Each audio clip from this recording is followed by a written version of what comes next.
선포합시다. 나의 가장 낮은 마음 주께서 기뻐하시 작은 일에 큰 기쁨을 느끼게 하시는도다. 내가 지쳐 무력할 때 주님 내게 힘이 되시고 아름다운 하늘나라 내 맘에 두시는도다. 우리에게 축복하신 하나님 사랑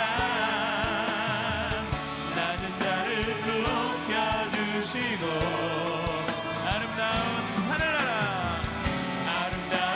하늘나라 허락하시고 내 모든 것 예비하시네.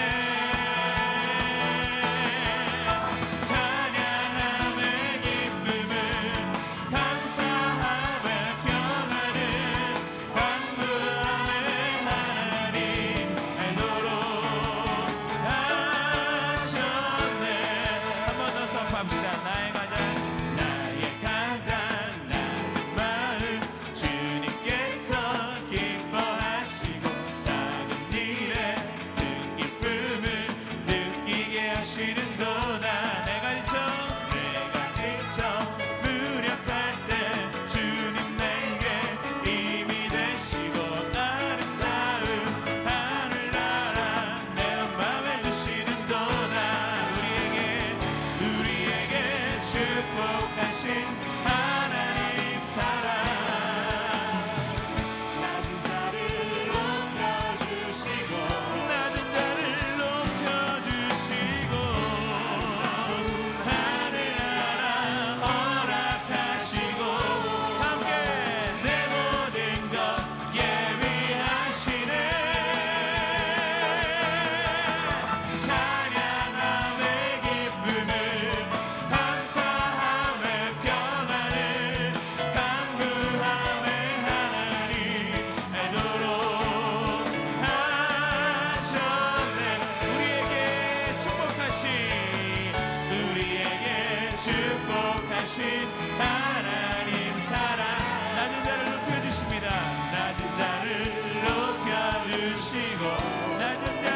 높여주시고 아름다운 하늘나라 허락하시고 내 모든 것 예비하시네. 함께 할렐루야.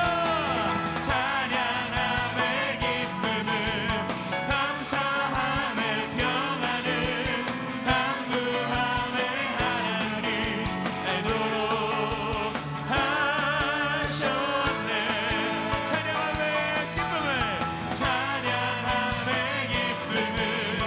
감사함의 평안을 간구함의 하나님 알도록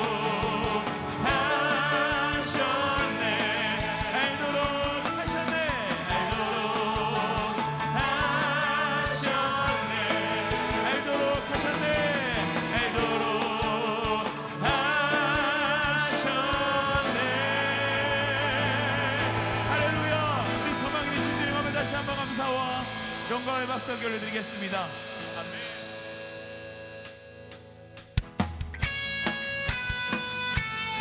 예수님이 우리의 첫사랑입니다. 할렐루야. 우리 9월의 찬양입니다. 우리 새 노래 함께 배워보시면서 함께 찬양해 보겠습니다. 예수 나의 첫사랑 대신에 내 첫사랑 지존자 대신 그리스도 예수 찬양하리 보좌 앞에 나의 삶을 향기로운 제사로 주께 드려지길 원하네. 아멘. 다시 한번 예수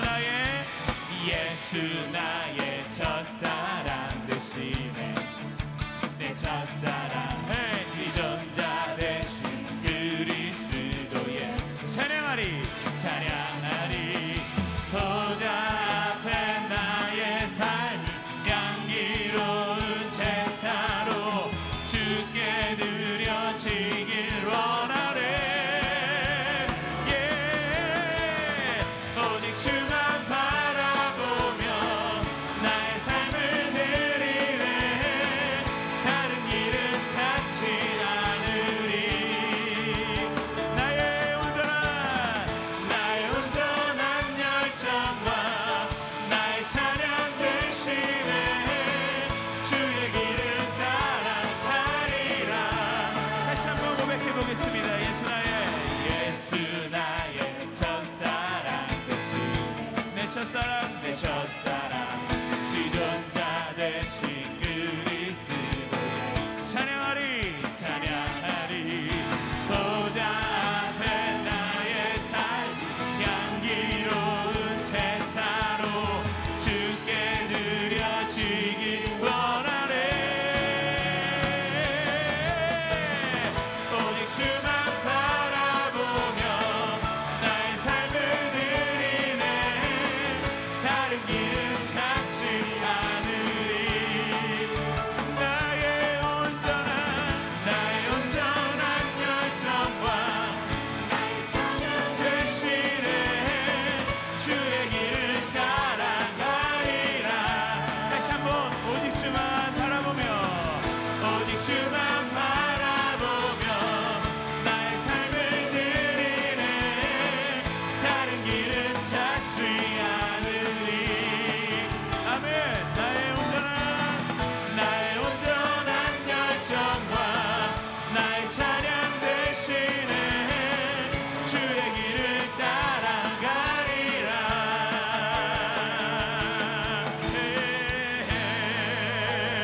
할렐루야. 이것이 우리의 고백입니다. 하나님 홀로 영광 받으시옵소서.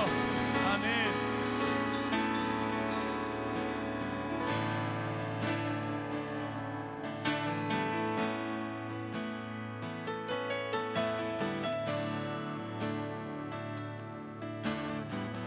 하나님 어린 양 독생자 예수 날 위해 죽으신 주님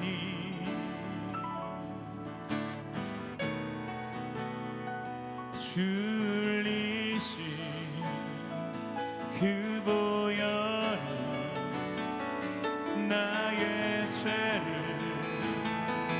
정결케 하네. 내 영을 고치시네.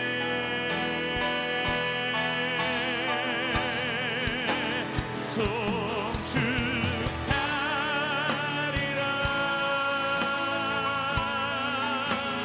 화목해 하신 주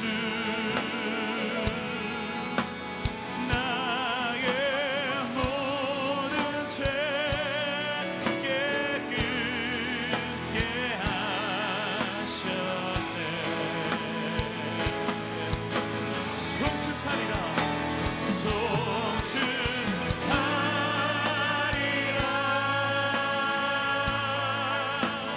귀하신 어린 양 모두 전하고 모두 외치리라.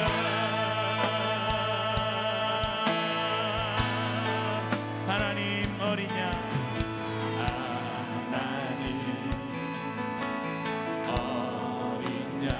독생자 예수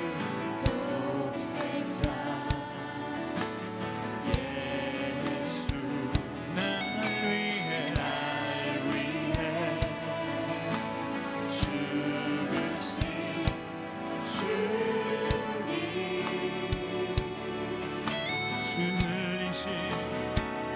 줄리신 그 보혈이 나의 죄를 정결케 하네. 함께 내 영을 고치시네. 다시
한번 감사와 영광의 박수를 올려드리겠습니다. 할렐루야.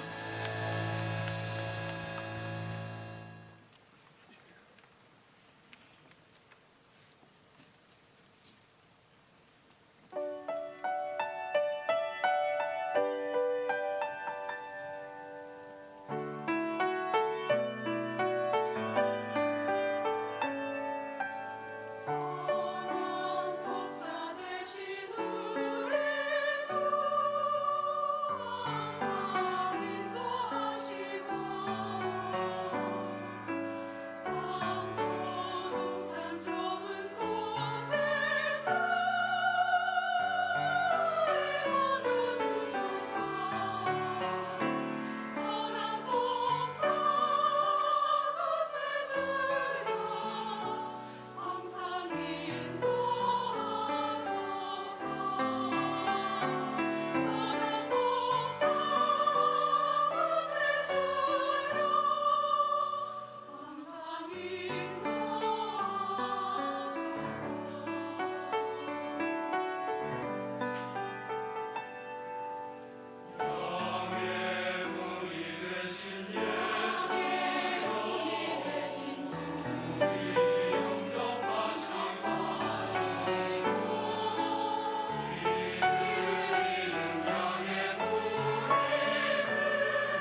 주기도문 강해를 우리가 하고 있는데, 오늘 저희가 지금 주기도문을 세 번째 강의하면서 매 시간마다 주기도문과 관련된 컨텐츠를 여러분에게 한 가지씩 제공하고 있습니다. 오늘은 주기도문을 몸으로 고백해보는 시간을 가져보겠습니다. 사실 기도라는 것은 우리가 뭐 입으로 통성 기도도 하고 손 들고 기도하고 또 침묵의 기도도 있고 다 그렇죠. 그러나 사실 몸으로 표현하는 기도도 있거든요. 특히 언어의 장애가 있으신 분들은 수화를 통해서 그 언어 대신 수화라는 언어를 가지고 의사를 표현하는데, 그분들은 속으로 기도하지 않으면 자기 몸을 표현해서 찬송하고 기도하는데, 오늘 그런 분들의 기도를 생각하면서 그런 분들은 어떻게 주기도문을 고백하는지 몸으로 드려보는 기도, 오늘 이인경 집사님께서 단상에 올라오셔서 수화로 주기도문을 올려드릴 때 여러분 자막과 함께 수화를 보시기를 바랍니다.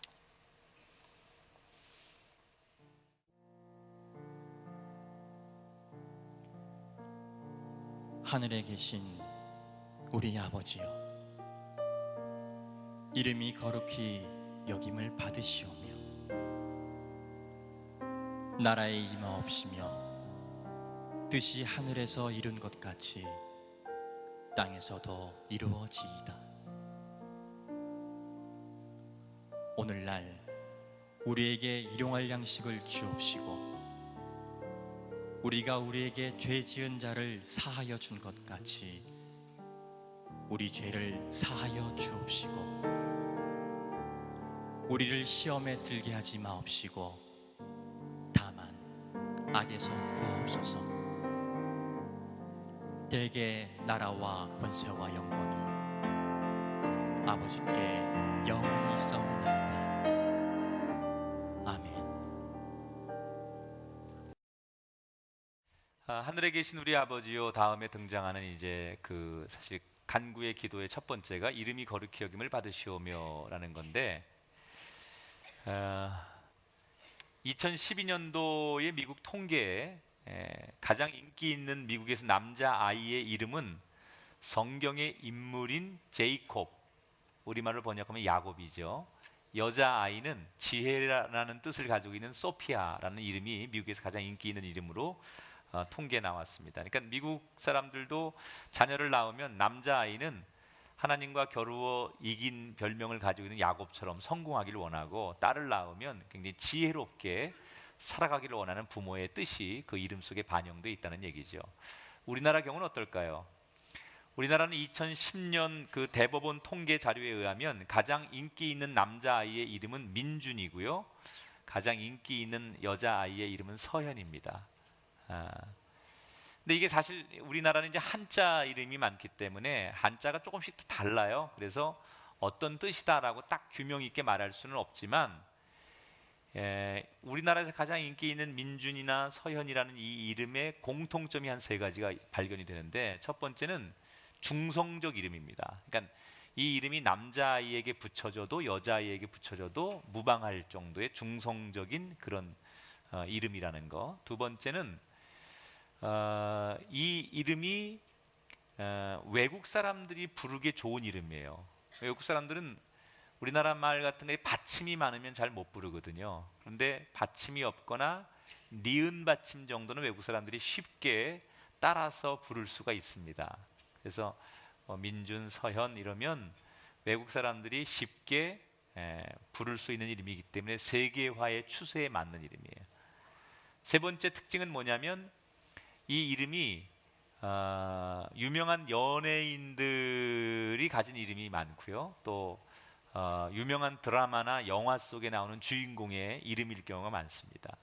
그러니까 결국 그런 통계를 이렇게 딱 내놓고 보면 우리나라 부모들도 자녀들의 이름을 딱 지을 때 이 자녀가 유명해지거나 성공하거나 뭔가 좀 독보적인 인생이 되기를 바라는 그런 마음들이 다 있다는 얘기겠죠. 여러분 다 이름이 있으신데, 여러분이 지금 불려지고 있는 그 이름이 예명이거나 본인 스스로 개명을 하지 않았을 경우에는 다 여러분 주변에 누군가가 여러분의 이름을 지금 붙여준 이름이 불려지고 있을 거예요. 그러니까 여러분의 이름이 지금 불려지고 있다는 것은 여러분 주변 사람들의 기대와 그 이름 속에 뭔가 가치관이 그대로 들어져 있는 거예요. 그러니까 그게 여러분이 지은 이름이 아니기 때문에 이 이름 속에 어떤 뜻, 어떤 가치 이런 것들이 드러나는 거죠. 근데 오늘 하나님 말씀에 보면 예수님께서 우리에게 이렇게 기도하라라고 가르치시면서 이름이 거룩히 여김을 받으시오며 라고 기도하라 그러셨어요. 근데 사실은 이게 주어가 빠졌죠. 그러니까 하나님 당신의 이름이 거룩히 여김을 받으시오며, 이게 이제 원래는 문맥상 맞는 건데 그냥 하나님이나 당신이라는 말은 빼고 이름이 거룩히 여김을 받으시오며, 원문에는 당신이라는 말이 들어가 있어요. 근데 우리나라의 주기도문에는 그냥 하늘에 계신 우리 아버지요 이름이 당신이라는 말이 없죠. 하나님의 이름이 거룩히 여겨지기를 원합니다, 이런 뜻입니다. 두 단어를 오늘 우리가 주목해야 돼요. 첫째는 이름이라는 단어, 두 번째 거룩이라는 단어. 여러분, 하나님의 이름하고 우리 이름에는 차이가 좀 있죠. 우리 이름은 누군가가 지어준 게 우리 이름이고, 하나님의 이름은 누군가가 지어준 이름이 아니에요. 하나님 이름은 당신 스스로가 자기에게 붙이신 이름이 하나님이라는 이름이에요. 그러니까 그게 다른 거죠. 그러니까 우리가 하나님의 이름을 잘 관찰하면 하나님이 어떤 분이신지, 하나님의 성품, 하나님의 의도, 하나님의 계획, 이런 것들을 알 수가 있습니다. 그러니까 하나님의 이름과 하나님은 사실상 하나죠, 하나. 그래서 하나님의 이름이 굉장히 중요하다. 또 하나, 거룩하다라는 말은 무슨 뜻이냐면요, 특별하게 구별되다, 그런 뜻이거든요, 해석하면. 그러니까 우리가 야, 저기 굉장히 거룩해 보이네, 그 얘기는 뭔가 다르다, 그런 얘기죠. 그러니까 이름이 거룩히 여김을 받으시오며 라는 이 말은 우리가 직역하면 하나님께서 특별히 구별되셔서 높아지기를 원합니다, 이런 고백이 담겨져 있는 게 사실 우리 주기도문 속에 오늘 기도의 내용입니다. 근데 이 기도문을 우리가 이렇게 정리하고 나면 좀 이상하다는 생각이 하나 드는데, 우리가 지지난 시간에 하늘에 계신 아버지요, 하나님께서 하늘에 계시다 그랬어요. 그 하늘이라는 것은 그냥 저 스카이를 말하는 게 아니라 우리 인간들하고는 질적으로 수준이 다른 그런 곳에 계신, 우리하고 비교 불가능할 정도로 본질적으로 다른 분, 그게 하늘에 계신 아버지다라고 설명을 했습니다. 다시 말하면 하나님께서는 우리의 기도와 상관없이 이미 거룩하신 분이라는 거예요.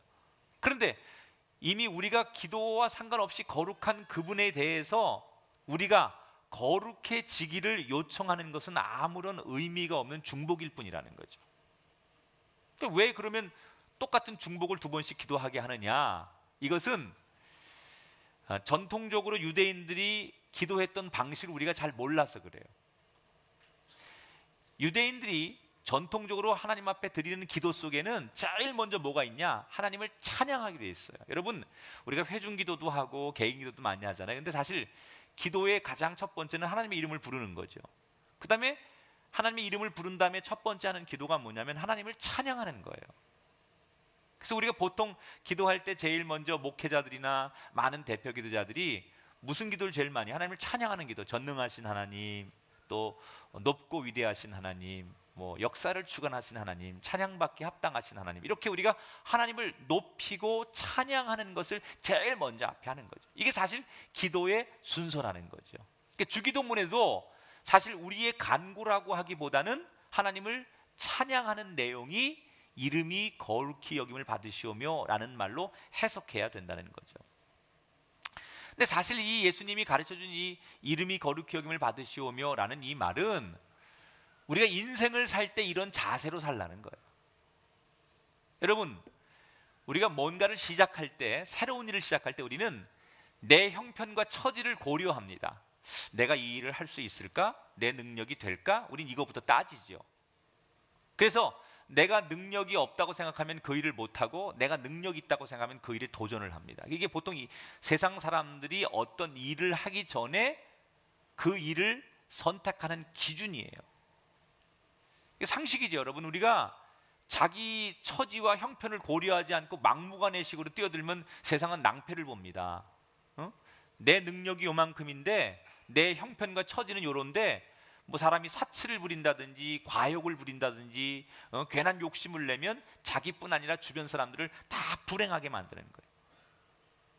지난 9월 2일 자신들이 근무하던 시중은행에서 400억 원을 횡령하고 도주했던 일당 중 한 명이 범행을 저지른 지 10년 만에 경찰에 검거가 되었습니다. 10년 전 몇 명이 은행에서 400억 원의 돈을 몰래 빼돌리고 잠적을 했습니다. 그리고 이 사람들이 대부분 이 돈을 뭐 유흥비로도 쓰고 뭐 사업을 해보겠다고 여기저기 투자했다가 한 350억 원을 날리고 거의 빈털터리가 돼요. 그리고 경찰에 쫓기니까 가족들을 등지고 중국으로 도망을 갑니다. 근데 그 중에 한 명이 도저히 나는 못 살 것 같다 해가지고 2004년도에 아주 몰래 한국에 들어오게 됩니다. 근데 자기가 이미 경찰의 수배가 되었으니까 떳떳하게 살 수가 없으니까 계속 숨어 다니는 거예요. 도망 다니는 거예요. 공소시효가 10년인데 10년이 지나기만을 기다리면서 계속 운둔 생활을 합니다. 그리고 이제 10년이라고 하는 공소시효가 딱 몇 달만 있으면 다 마무리가 되는데 바로 그 몇 달을 채우기 직전에 이 사람이 경찰에 붙잡히고 맙니다. 그래서 다시 재판을 받게 됐어요.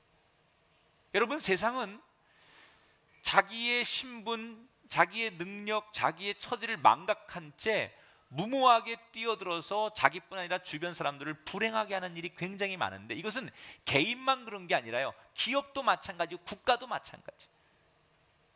자기 처지나 자기 자신을 정확하게 인지하지 못하면 결과가 불행해질 수밖에 없다는 거예요. 이게 세상의 상식이죠. 그런데 오늘 이 주기도문 속에는 세상 사람들은 그런 기준을 가지고 살아야 되지만 그리스도인은 이 세상 방식과 뭐가 하나 달라야 된다는 거예요. 뭐가 달라야 되느냐? 내 처지와 내 형편을 바라보기 전에 우린 먼저 하나님의 그 거룩하심을 찬양하고 하나님부터 바라봐야 된다. 내 입장, 내 처지를 바라보기 전에 하나님부터 바라보고 하나님을 찬양하라는 거예요.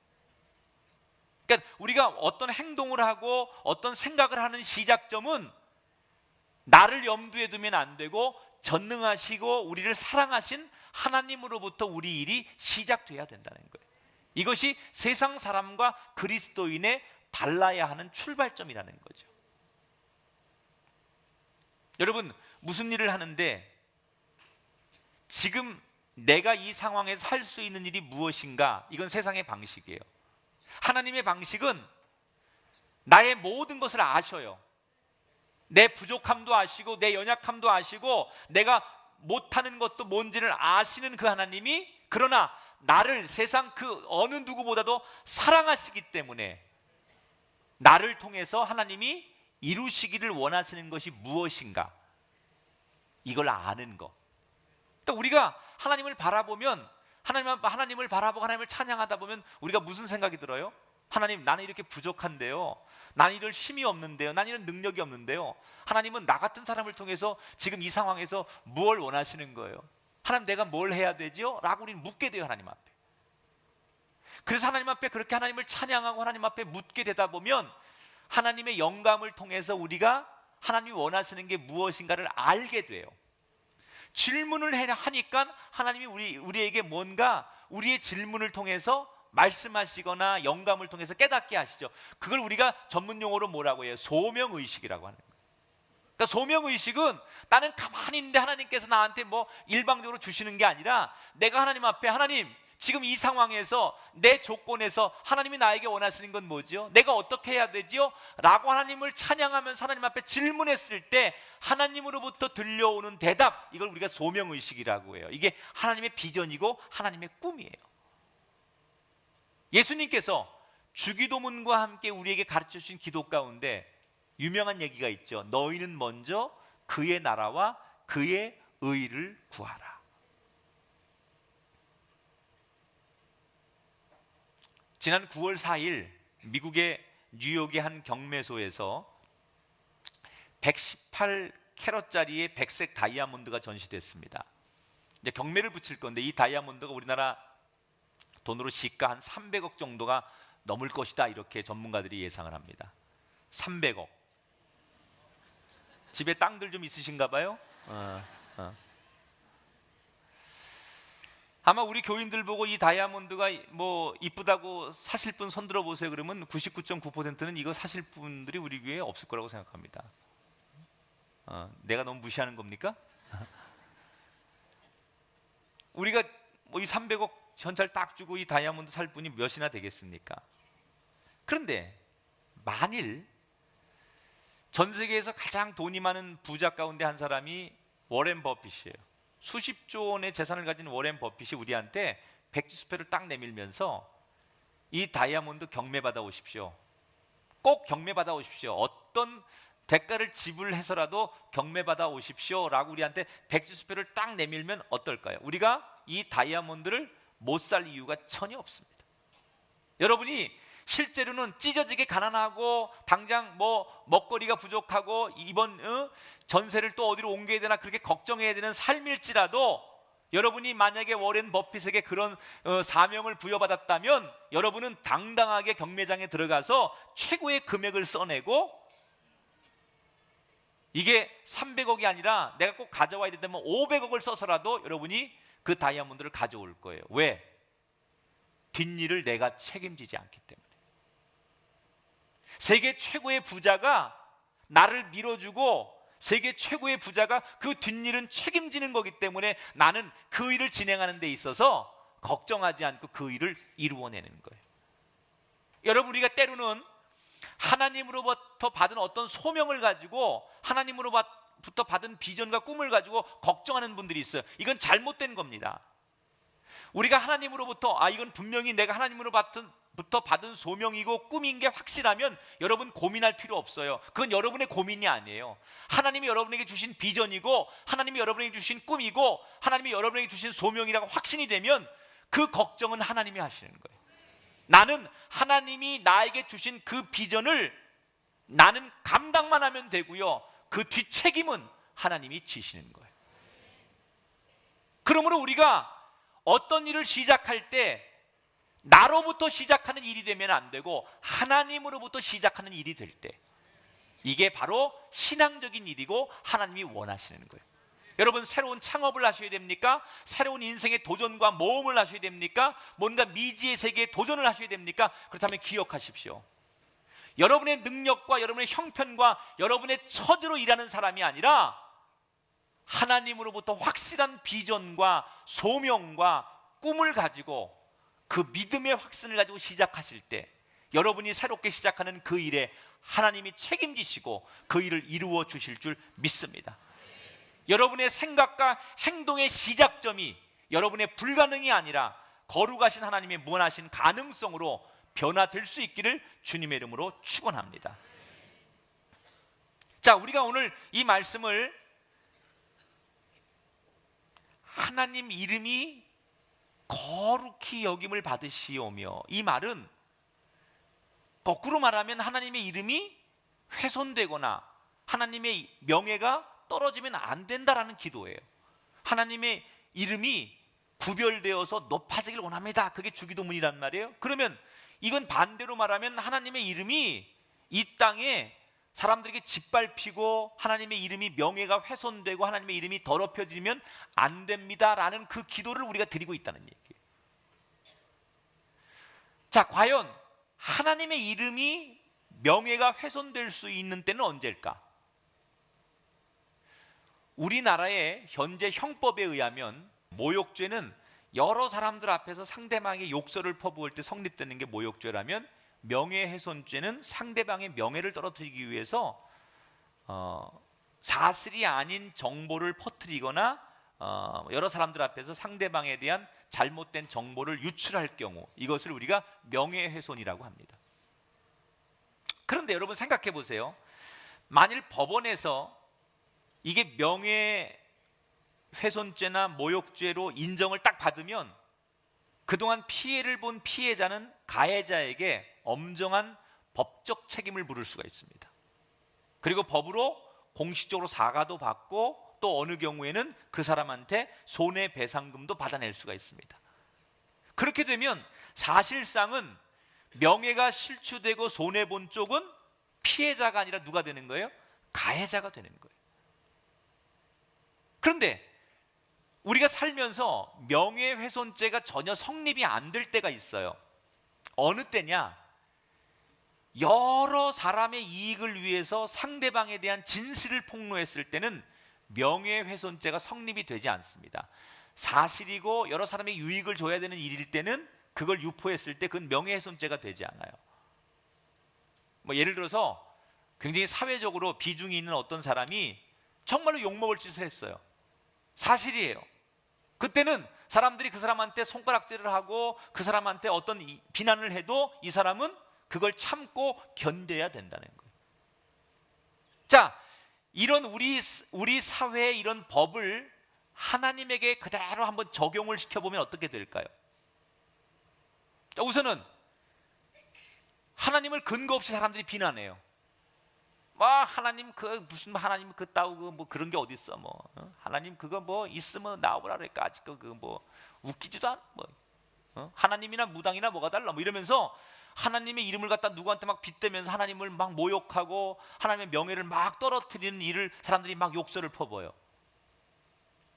하나님은 가만히 계신데 하나님을 막 비방하고 하나님의 명예를 떨어뜨리는 일을 사람들이 한단 말이에요. 그럼 하나님이 어떻게 하신다고 말했느냐? 출애굽기에 보면 십계명이 이렇게 가르칩니다. 20장 7절에 너는 내 하나님 여호와 이름을 망령되게 부르지 말라. 여호와는 그의 이름을 망령되게 부르는 사람을 죄 없다 하지 아니할 것이다. 그러니까 엄중하게 하나님께서 하나님의 이름을 마구 그렇게 부르면서 하나님의 명예를 떨어뜨린 사람을 하나님께서 마지막 날 분명히 엄중하게 책임을 묻겠다라고 성경은 이야기합니다. 또 하나님 명예가 떨어질 때 언제가 있을까요?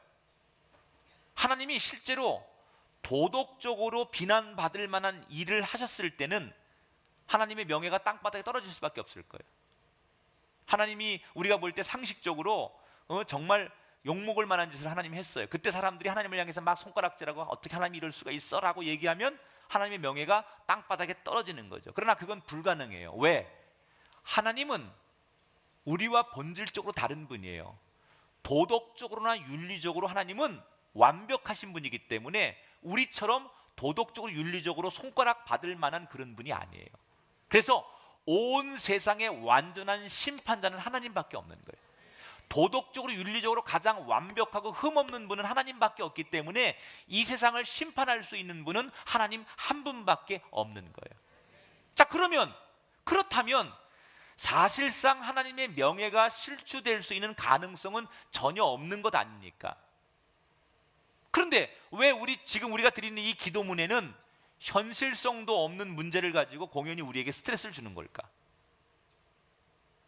하나님의 명예가 떨어질 일이 없는데 하나님의 명예를 떨어뜨리면 하나님께서 분명히 책임을 물으신다고 했고 나머지는 하나님의 명예가 떨어질 일이 없는데 왜 우리 주기도문 속에 예수님은 하나님의 명예를 떨어뜨리지 않게 해야 된다고 우리가 기도하라고 하시는 걸까? 여러분, 얼마 전에 우리가 다 알고 있는 뉴스 가운데 우리나라의 한 유명 배우가 자신의 아들이 저지른 범죄 혐의 때문에 국민들 앞에서 크게 머리를 떨구고 사죄한 사건이 있었어요. 20대 이 아들이 지난 3월에 대마초를 피운 혐의로 입건이 됩니다. 그리고 불과 5, 6개월 뒤 8월 달에 미성년자를 성폭행한 혐의로 추가 입건이 됩니다. 그런데 흥미로운 것은 여러 언론 매체에서 이 사건을 보도하는데 범행을 저지른 당사자의 화면을 내보내는 게 아니라 전부 다 아버지의 얼굴과 아버지의 자료 화면을 내밀었어요. 그리고 국민들 앞에 결국은 마지막 공개적으로 죄송합니다, 잘못했습니다라고 사과한 사람도 이 아들이 아니라 아버지였어요. 여러분, 이상하지 않습니까? 이 아들은 성인입니다. 법적으로 성인입니다. 성인된 아들이 저지른 범죄에 대해서 왜 아무 잘못도 없는 아버지가 세상 사람들 앞에 수모를 당하고 고통을 당해야 되는 거예요. 그 이유는 부모와 자녀라고 하는 특수 관계 때문에 그래요. 자녀가 고통을 당하는데 부모가 뒷짐만 지고 있을 수 없습니다. 그것은 하나님과 우리 그리스도인들의 관계도 마찬가지라는 거예요. 우리 그리스도인들은 거룩한 하나님의 자녀들입니다. 우리가 하늘에 계신 우리 아버지라고 부르는 순간 우리는 하나님 앞에 입양된 하나님의 자녀가 되는 거예요.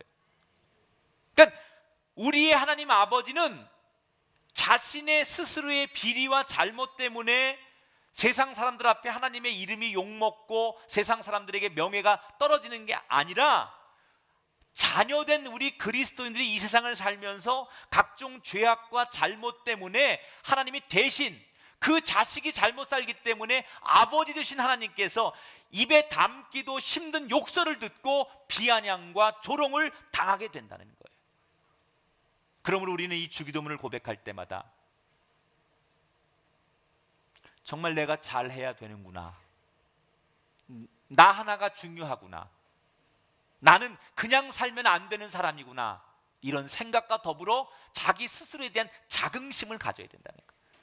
마치 우리나라의 명예를 짊어지고 올림픽에 출전하는 국가대표 선수들처럼 우리 그리스도인들은 하나님의 명예를 걸머지고 산다는 사실을 항상 마음에 새기고 살아야 된다는 거예요.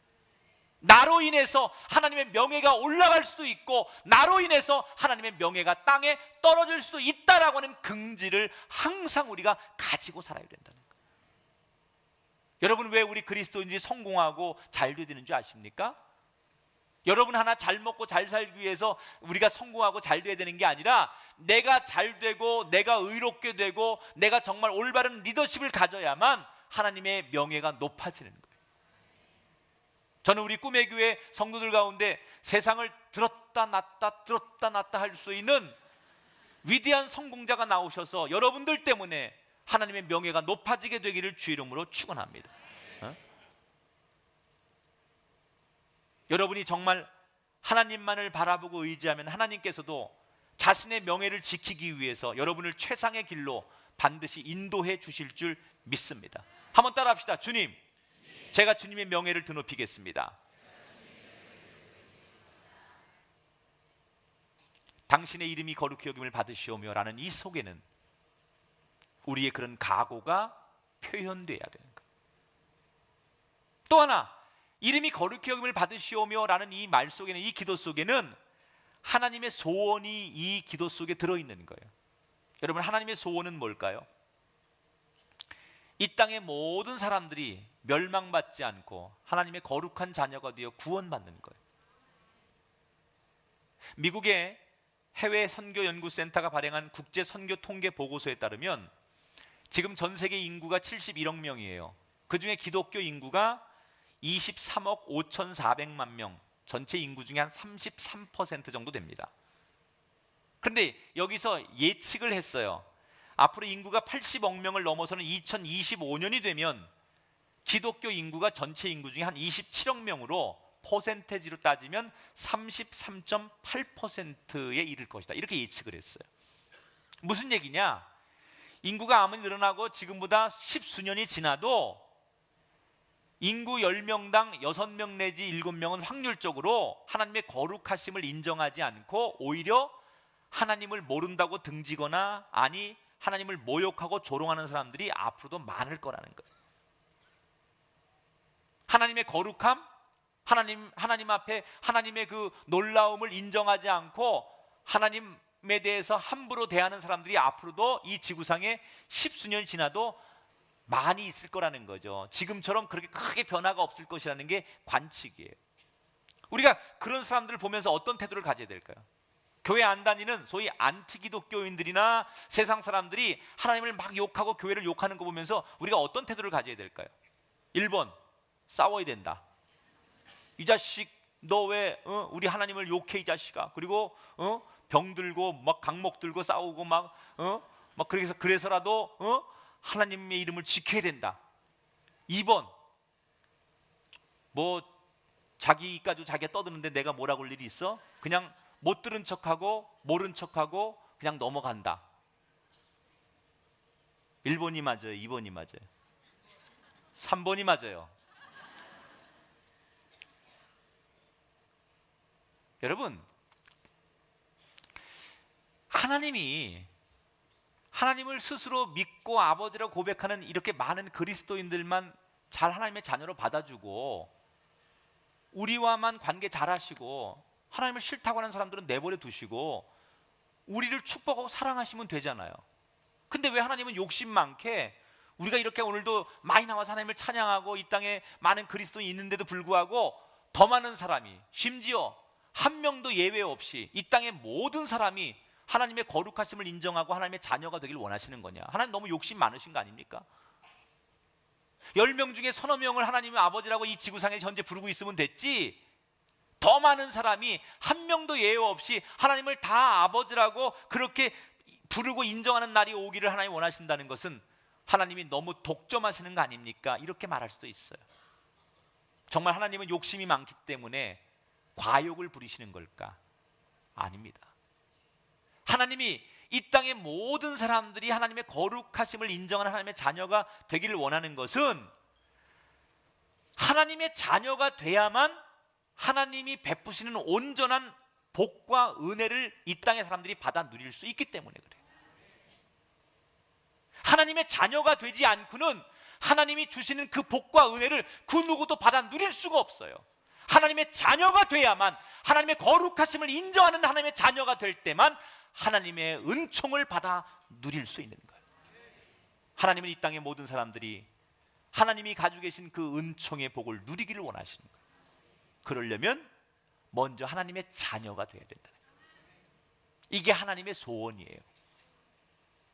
그 하나님 아버지의 소원이 그거라면 마땅히 그 하나님 아버지의 소원을 이루어 드리는 것이 이 땅의 그리스도인의 삶이어야 된다는 거예요. 그럼 우리는 뭘 해야 될까요? 우리의 시야가 넓어져야 돼요. 내 기도만 하고 우리 가정 기도만 하고 우리 공동체만 알고 이게 전부인 줄 알고 그렇게 신앙생활했던 우리의 시야가 넓어져야 돼요. 이 안산 땅을 품어야 되고 대한민국을 품어야 되고 온 열방을 향하여 기도할 수 있을 때 적어도 우리는 이 주기도문을 할 수 있는 자격이 주어지는 거예요. 하나님의 소원이 그거니까. 저는 여러분의 시야가 넓어지시길 바랍니다. 우리 지난번에 아프리카의 운물을 파준 그 일처럼 우리의 시야는 점점점 넓어져야 돼요. 이번 여름에 우리 장로님들이 전부 단기 선교를 갔다 오셔서 지난주에 7분이 캄보디아에 선교를 갔다 오셨어요. 마지막 이제 선교 여행지에서 다 다녀오시게 했어요. 교회만 있으면 우리 교회가 전부인 줄 알아요.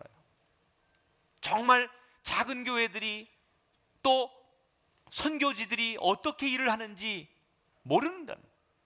가서 경험하고 그들을 보고 그들을 눈으로 확인할 때 아, 이런 세상이 있구나, 이들을 위해서 우리가 할 일이 많구나, 아, 우리 교회가 더 부흥하고 더 거룩해져야 될 이유가 여기 있구나라는 것을 분명히 깨닫게 된다는 거예요.